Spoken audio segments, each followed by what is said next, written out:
ನಮ್ಮ ಜೀರ್ಣಕ್ರಿಯೆ ಸ್ಟಾರ್ಟ್ ಆಗ್ತಕ್ಕಂಥದ್ದು ಹೊಟ್ಟೆಯಲ್ಲ, ಮೊದಲು ಬಾಯಿಯಲ್ಲಿ. ಪ್ರಪಂಚದಲ್ಲಿ ಅತ್ಯುನ್ನತವಾಗಿರ್ತಕ್ಕಂಥ ಆಹಾರ ಪದಾರ್ಥವನ್ನು ನೀವು ತಗೊಳ್ಬೋದು. ಒಮ್ಮೆ ಮದುವೆಗೆ ಹೋಗಿದ್ದಾಗ ಆ ಪಕ್ಕದಲ್ಲಿ ಇರ್ತಕ್ಕಂಥವ್ರು ತಿಂತಾ ಇದ್ದಿದ್ದು ನೋಡಿದ್ರೆ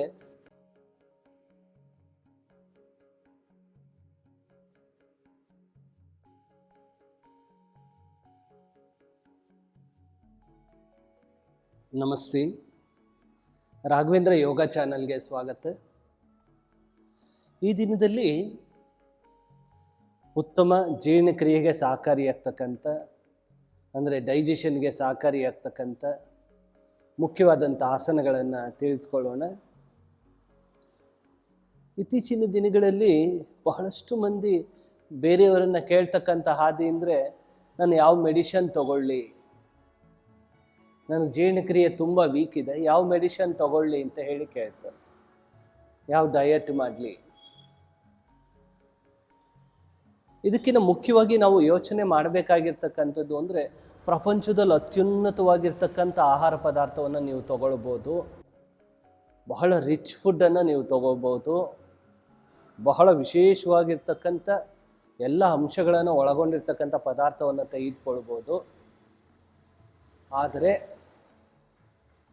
ಜೀರ್ಣಾಂಗಗಳು ಶಕ್ತಿ ಕುಗ್ಗಿದ್ದಲ್ಲಿ, ಜೀರ್ಣಾಂಗಗಳು ಸರಿಯಾಗಿ ಕಾರ್ಯವನ್ನು ಮಾಡ್ತಾ ಇಲ್ಲ ಅಂದಾಗ ಯಾವುದೇ ರೀತಿಯ ಪ್ರಯೋಜನ ದೊರೆಯಲಿಕ್ಕೆ ಸಾಧ್ಯವಿಲ್ಲ. ನಮ್ಮ ಆರೋಗ್ಯ ಅವಲಂಬಿತವಾಗಿರ್ತಕ್ಕಂಥದ್ದೇ ಜೀರ್ಣಕ್ರಿಯೆಯ ಮೇಲೆ. ಜೀರ್ಣಕ್ರಿಯೆ ಸರಿಯಾಗಿ ಇಲ್ಲದೇ ಇದ್ದಾಗ ಇಂಡೈಜೆಷನ್ ಆಗುತ್ತೆ, ಕಾನ್ಸ್ಟಿಪೇಷನ್ ಆಗುತ್ತೆ, IBS ಆಗುತ್ತೆ, ಗ್ಯಾಸ್ಟ್ರಿಕ್ ಆಗುತ್ತೆ, ಅಸಿಡಿಟಿ ಆಗುತ್ತೆ, ಡಯಾಬಿಟಿಸ್ ಬರುತ್ತೆ, ಪೈಲ್ಸ್ ಆಗುತ್ತೆ, ಹೀಗೆ ಸುಮಾರು ತೊಂದರೆಗಳು ಲಿಸ್ಟೇ ಬರುತ್ತೆ. ಇಷ್ಟೊಂದು ತೊಂದರೆಗಳೆಲ್ಲ ಆಗುತ್ತೆ. ಹಾಗಾಗಿ ಮೊದಲನೇದಾಗಿ ನಮ್ಮ ಜೀರ್ಣಾಂಗಗಳನ್ನು ಸ್ಟ್ರಾಂಗ್ ಮಾಡ್ಕೋಬೇಕು. ಜೀರ್ಣಾಂಗಗಳ ಕಾರ್ಯ ಉತ್ತಮವಾಗಿರಬೇಕು. ಜಠರಾಗ್ನಿ ಕ್ರಮಬದ್ಧವಾಗಿ ಉತ್ಪತ್ತಿ ಆಗಬೇಕು. ಅದಕ್ಕೆ ಸಹಕಾರಿಯಾಗ್ತಕ್ಕಂಥ ಆಸನಗಳನ್ನು ಈಗ ಅಭ್ಯಾಸ ಮಾಡೋಣ. ಮೊದಲನೇದು ದ್ವಿಹಸ್ತ ಬ್ರಹ್ಮ ಮುದ್ರಾಸನ. ಹೀಗೆ ವಜ್ರಾಸನದಲ್ಲಿ ಕುಳಿತುಕೊಳ್ಬೇಕು. ಕೈ ಬೆರಳುಗಳನ್ನು ಮಡಚಿ ಮುಷ್ಟಿಯನ್ನು ಮಾಡಿ ಹೊಟ್ಟೆಯ ಭಾಗಕ್ಕೆ ಕೈಯನ್ನು ಈಗ ಅಳವಡಿಸ್ಬೇಕು. ಇದು ಕಿಬ್ಬೊಟ್ಟೆಗೆ ಈ ರೀತಿ ಬಂದಿರಬೇಕು, ಹೊಕ್ಕಳಿಗೆ ಟಚ್ ಆಗಬಾರ್ದು. ಹೀಗಿಟ್ಟು ಉಸಿರನ್ನು ಹೊರಗಡೆ ಬಿಡ್ತಾ ಹೀಗೆ ಬೆಂಡ್ ಆಗಬೇಕು.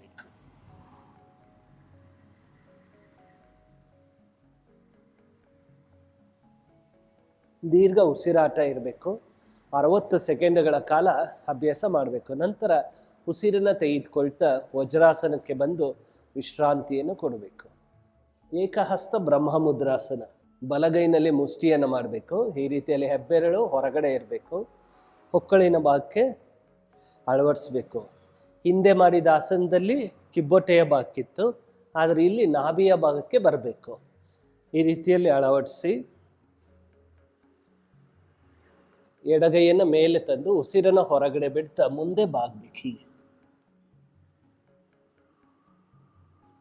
ದೀರ್ಘ ಉಸಿರಾಟ ಇರಬೇಕು. ತೊಡೆಗಳನ್ನು ಸೇರಿಸಿರ್ಬೇಕು. ಡೀಪಾಗಿ ಉಸಿರಾಡಬೇಕು. 60 ಸೆಕೆಂಡ್ಸ್ ಆದ ನಂತರ ಉಸಿರನ್ನು ತೆಗೆದುಕೊಳ್ತಾ ಮೇಲೆ ಬಂದು ವಿಶ್ರಾಂತಿಯನ್ನು ಕೊಡಬೇಕು. ಹಾಗೆ ವಿರುದ್ಧವಾದ ದಿಕ್ಕಿನಲ್ಲೂ ಅಭ್ಯಾಸ ಮಾಡಬೇಕು.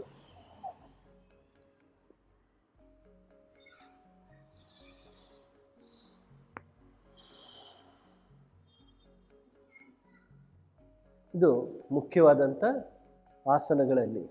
ನಮ್ಮ ಜೀರ್ಣಕ್ರಿಯೆ ಅಂತಕ್ಕಂಥದ್ದು ಯಾವುದ್ರ ಮೇಲೆ ಅವಲಂಬಿತವಾಗಿರುತ್ತೆ? ನಮ್ಮ ಅಂಗಗಳು ಸ್ಟ್ರಾಂಗ್ ಆಗಿರ್ತಕ್ಕಂಥದ್ದು. ಒಂದು, ಅಂಗಗಳು ಸ್ಟ್ರಾಂಗ್ ಆಗಿ ಕೆಲಸ ಮಾಡ್ತಾ ಇರಬೇಕು. ಕರೆಕ್ಟಾಗಿ ಕೆಲಸ ಮಾಡ್ತಾ ಇದ್ದರೆ ವಿಶೇಷವಾದಂಥ ಜೀರ್ಣಕ್ರಿಯೆ ಇರುತ್ತೆ. ಮತ್ತು ನಮ್ಮ ಜೀರ್ಣಕ್ರಿಯೆ ಸ್ಟಾರ್ಟ್ ಆಗ್ತಕ್ಕಂಥದ್ದು ಹೊಟ್ಟೆಯಲ್ಲ, ಮೊದಲು ಬಾಯಿಯಲ್ಲಿ. ಸೊ ಹಾಗಾಗಿ ಚೆನ್ನಾಗಿ ಜಗಿದು, ಅಂದರೆ ಅಗಿದು ಒಳ ನುಂಗ್ತಕ್ಕಂಥ ಅಭ್ಯಾಸ ಮಾಡ್ಕೋಬೇಕು. ಒಮ್ಮೆ ಮದುವೆಗೆ ಹೋಗಿದ್ದಾಗ ಆ ಪಕ್ಕದಲ್ಲಿ ಇರ್ತಕ್ಕಂಥವ್ರು ತಿಂತಾ ಇದ್ದಿದ್ದು ನೋಡಿದ್ರೆ 1-2 ಪಲ್ಯನೂ ಸಹ ತಿಂದಿಲ್ಲ, ಆಗಲೇ ಒಂದು ರೌಂಡ್ ಪೂರ್ತಿ ಮುಗಿಸಿ ಇನ್ನೊಂದ್ಸಲ ಅವ್ರನ್ನ ಕರೀತಾ ಇದ್ದಾರೆ, ಅದನ್ನು ಹಾಕಿ ಇದನ್ನು ಹಾಕಿ ಅಂತೇಳಿ.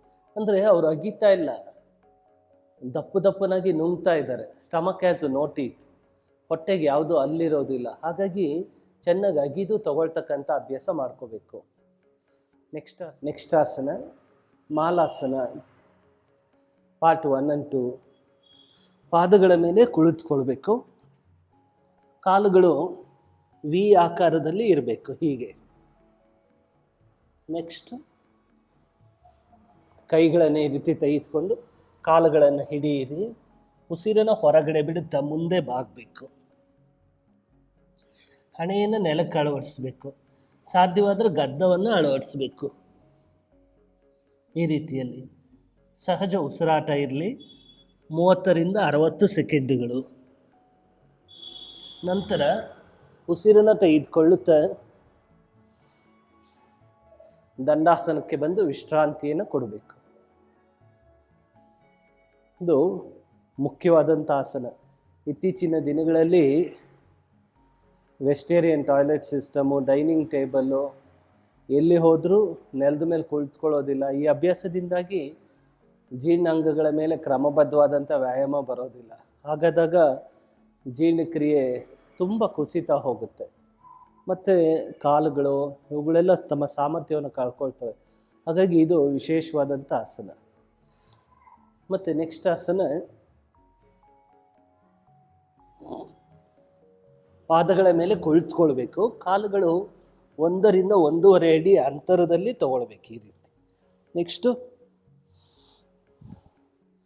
ಕೈಗಳನ್ನು ನಮಸ್ಕಾರ ಸ್ಥಿತಿಗೆ ತರಬೇಕು. ಉಸಿರನ್ನು ಹೊರಗಡೆ ಬಿಡ್ತಾ ಸ್ಥಿತಿಗೆ ಬರಬೇಕು. ಬೆನ್ನು ಕತ್ತನ್ನು ನೇರ ಮಾಡಿ ಸಹಜ ಉಸಿರಾಟವನ್ನು ಅಳವಡಿಸ್ಕೊಳ್ಬೇಕು. 60 ಸೆಕೆಂಡುಗಳ ಕಾಲ ಸ್ಥಿತಿಯಲ್ಲಿ ಇರಬೇಕು. ಬಹಳ ವಿಶೇಷವಾದ ಆಸನ. ನಮ್ಮ 40 ವರ್ಷದ ಯೋಗದ ಅನುಭವದಲ್ಲಿ, 30 ವರ್ಷದ ಹೇಳ್ಕೊಡ್ತಕ್ಕಂಥ ಒಂದು ಅನುಭವದಲ್ಲಿ ಸಾವಿರಾರು ಮಂದಿ ತಮ್ಮ ಡೈಜೆಷನ್ ಪ್ರಾಬ್ಲಮ್ಸಿಂದ ದೂರ ಆಗಿದ್ದಾರೆ. ಅದರಲ್ಲಿ ಇದು ಒಂದು ಮುಖ್ಯವಾದಂಥ ಆಸನ. ಕ್ರಮಬದ್ಧವಾಗಿ ಜೀರ್ಣಾಂಗಗಳ ಮೇಲೆ ವ್ಯಾಯಾಮವನ್ನು ತರಬೇಕು. ನಂತರ ಉಸಿರನ್ನು ತೆಗೆದುಕೊಳ್ಳುತ್ತಾ ಕಾಲುಗಳನ್ನು ಮುಂದೆ ಚಾಚಿ ವಿಶ್ರಾಂತಿಯನ್ನು ಕೊಡಬೇಕು. ಈ ರೀತಿ ಪಕ್ಕಕ್ಕೇನು ಚಾಚಬೇಡಿ.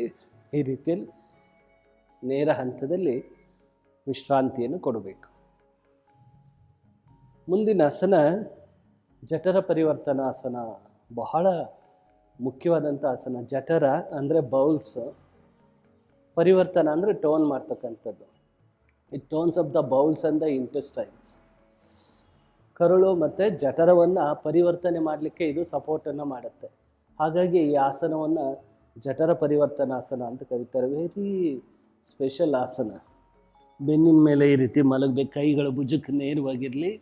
ಉಸಿರನ್ನು ತೆಗೆದುಕೊಳ್ತಾ ಕಾಲುಗಳನ್ನು 90 ಡಿಗ್ರಿಗೆ ತಂದು ಈ ರೀತಿ ಅಳವಡಿಸ್ಬೇಕು. ಕೈಗೆ ಕಾಲು ಬೆರಳುಗಳು ಸಮನಾಗಿರಬೇಕು ಮತ್ತು ಆಪೋಸಿಟ್ ಶೋಲ್ಡರು ಸಾಧ್ಯವಾದರೆ ನೆಲಕ್ಕೆ ಟಚ್ ಆಗಬೇಕು. ಫೋರ್ಸ್ ಮಾಡಬೇಡಿ. ನಂತರ ಉಸಿರನ್ನು ತೆಗೆದುಕೊಳ್ತಾ ಶವಾಸನಕ್ಕೆ ಬಂದು ವಿಶ್ರಾಂತಿಯನ್ನು ಕೊಡಬೇಕು. ಹಾಗೆ ವಿರುದ್ಧವಾದ ದಿಕ್ಕಿನಲ್ಲೂ ಅಭ್ಯಾಸ ಮಾಡಬೇಕು. ಈಗ ಹೇಳಿರ್ತಕ್ಕಂಥ ಆಸನಗಳನ್ನು ಪ್ರೆಗ್ನೆಂಟ್ ಲೇಡೀಸ್ ಅಭ್ಯಾಸ ಮಾಡಬಾರ್ದು. ಮತ್ತು ಸ್ತ್ರೀಯರು ಮಾಸಿಕ ಋತುಚಕ್ರದ ಕಾಲದಲ್ಲಿ ಅಭ್ಯಾಸ ಮಾಡಬಾರ್ದು. ಮತ್ತು ನೀ ಸರ್ಜರಿ ಆಗಿರ್ತಕ್ಕಂಥವ್ರು, ಬ್ಯಾಕ್ ಸರ್ಜರಿ ಆಗಿರ್ತಕ್ಕಂಥವ್ರು ಇದನ್ನು ಅಭ್ಯಾಸ ಮಾಡಬಾರ್ದು. ಬೇರೆ ಎಲ್ಲರೂ ಅಭ್ಯಾಸ ಮಾಡ್ಬೋದು. ಏನಾದರೂ ಡೌಟ್ಸ್ ಇದ್ದರೆ ಕಮೆಂಟ್ಸ್ ಮಾಡಿ, ಅದಕ್ಕೆ ಆನ್ಸರ್ ಮಾಡ್ತೇವೆ. ಮುಂದಿನ ಆಸನ ಪಾವನ ಮುಕ್ತಾಸನ ಜೋಲಿ. ಕಾಲುಗಳನ್ನು ಮಡಚ್ಕೊಳ್ಬೇಕು ಈ ರೀತಿಯಲ್ಲಿ. ಉಸಿರನ್ನು ತೆಗೆದುಕೊಳ್ಳುವಾಗ ಕಾಲನ್ನು ಹಿಂದೆ ತಗೊಳ್ಬೇಕು, ಬಿಡುವಾಗ ಮೇಲೆ ಬರಬೇಕು. 1 2 3 ಈ ರೀತಿಯಲ್ಲಿ 10 ಸಲ ಅಭ್ಯಾಸ ಮಾಡಬೇಕು. ನಂತರ ಪಾವನ ಮುಕ್ತಾಸನವನ್ನು ಮಾಡಿ ಶವಾಸನವನ್ನು ಅಭ್ಯಾಸ ಮಾಡಬೇಕು. ಪಾವನ ಅಂದರೆ ಗ್ಯಾಸು, ಮುಕ್ತ ಅಂದರೆ ದೂರ ಮಾಡ್ತಕ್ಕಂಥದ್ದು. ಗ್ಯಾಸ್ಟ್ರಿಕ್ ಅಸಿಡಿಟಿಗೆ ಭಾಳ ಉತ್ತಮವಾದ ಆಸನ. ಇದನ್ನು ಅಭ್ಯಾಸ ಮಾಡಬೇಕು. 60 ಸೆಕೆಂಡ್ಸ್ ಡೀಪ್ ಬ್ರೀತಿಂಗ್. ನಂತರ ಉಸಿರನ್ನು ತೆಗೆದುಕೊಳ್ಳುತ್ತಾ ಶವಾಸನಕ್ಕೆ ಬರಬೇಕು. ಯಾವಾಗಲೂ ಆಸನಗಳ ನಂತರ ಶವಾಸನ ಭಾಳ ಅಗತ್ಯವಾದದ್ದು. ಶವಾಸನವನ್ನು ಕ್ರಮಬದ್ಧವಾಗಿ ಅಭ್ಯಾಸ ಮಾಡಬೇಕು. ನಂತರ ಶವಾಸನವನ್ನು ಕ್ರಮಬದ್ಧವಾಗಿ ರಿಲೀಸ್ ಮಾಡಬೇಕು.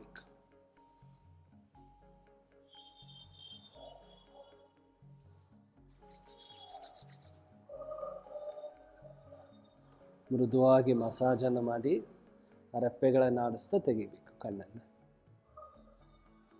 ನಮ್ಮ ಉತ್ತಮವಾದಂಥ ಜೀರ್ಣಕ್ರಿಯೆ ಯಾವುದ್ರ ಮೇಲೆ ಡಿಪೆಂಡ್ ಆಗಿರುತ್ತೆ?